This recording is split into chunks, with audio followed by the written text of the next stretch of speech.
Hello and greetings from across the media multiverse.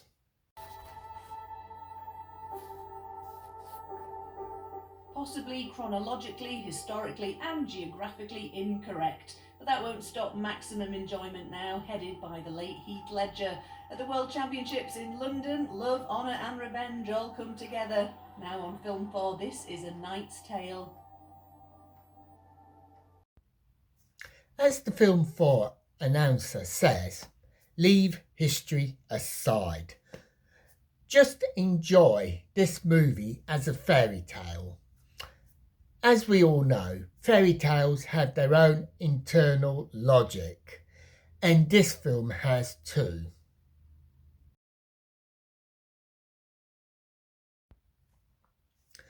With a little help from his friends, William Thatcher creates a persona, Sir Ulrich von Liechtenstein. This is because in order to participate in the tournament, you have to be a nobleman. Only nobles can participate. But William has wanted to participate in tournaments since he was a little boy, even though he is a peasant. He is the son of a Thatcher. He is nobody important in the world of the 14th century.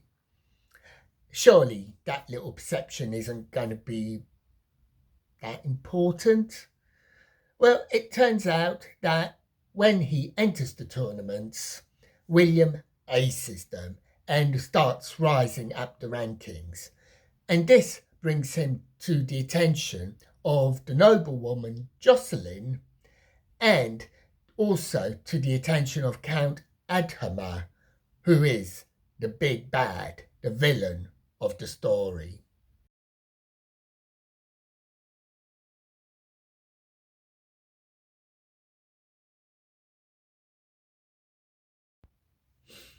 The first thing to say about this film is it is a feel-good historical romp, end of. It is set in the 14th century, but it is presented in an anachronistic and modern way, in a similar way as British sitcoms Up Pompeii and Plebs were. And A Knight's Tale is also backed by an excellent musical soundtrack. As I've said, the plot line itself is fairly basic. Only nobles can participate in the jousts, so peasant William Thatcher pretends to be a nobleman, Sir Ulrich, in order to participate. So essentially, this is a Cinderella story, but without the magical godfather or godmother. Now, Heath Ledger plays the lead very well. But at times, I do think he is probably just impossibly a bit too good looking and impossibly too impeccable. I've not seen anyone as impeccable as William since Adam West's Batman back in the 1960s. And Rufus Sewell is the perfect foil and protagonist as Count Adhamar. Sewell plays it straight, but you can tell it is so obvious that the actor is having a ball. He's just enjoying and relishing this role, and he's going for it. The romantic lead is the noblewoman Jocelyn. And to be honest, I do find Jocelyn to be a bit of a pain and annoying. The actor who plays her, Shannon Sonamon, I believe that's how you pronounce her name, plays her well. And it's no criticism on the actor. It's the character I find annoying. For example, she asks William to throw the upcoming joust in order to prove her love for him. Really? I mean, if you were married to, had a boyfriend or girlfriend who played football and it was the World Cup this weekend, would you ask them to throw the chance of winning the World Cup to prove how much they love to you? I suppose the other way you can look at it is that you get to see that dilemma within William. What is more important? The dream that he's been following his whole life of winning a tournament, or of romance? But personally, if I was William, I think there is a far better love interest in his gang, and that is the blacksmith, Kate. She is played by Laura Fraser and has more oomph to her, and for me, I just feel she is more authentic in her love and admiration for Will. Now, as I've said, this is a fairy tale, and usually in fairy tales you get all these magical stuff, such as birds and mice and pumpkins come to life and help out our hero or our heroine.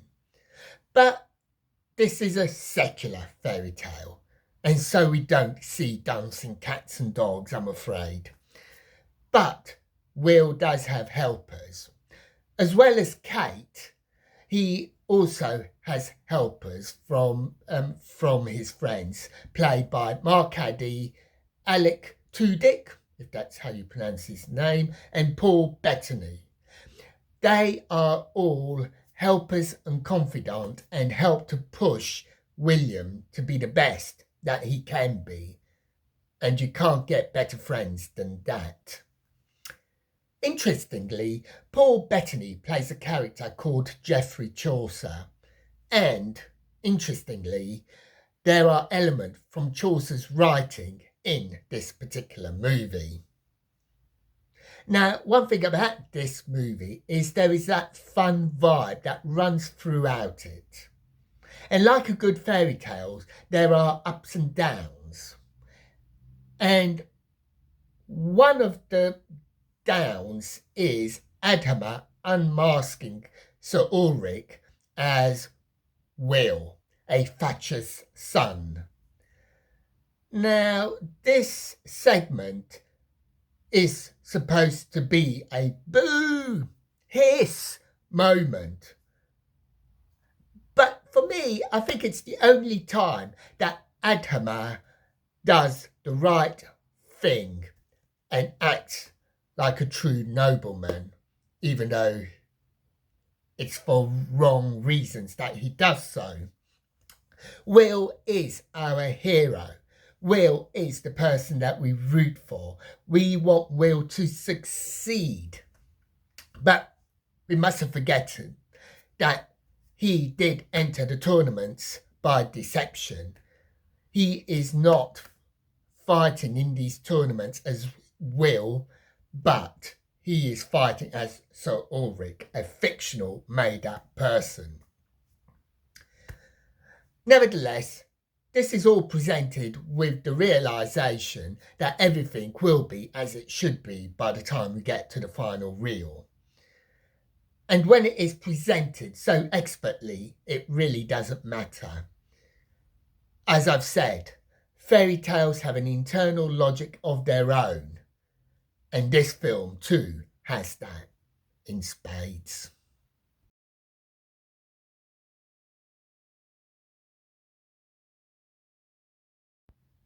And those are my thoughts on A Knight's Tale. Have you seen it? If so, what did you think? Grateful for any comments below. So until next time, may your news be good news and happy times and places. Farewell.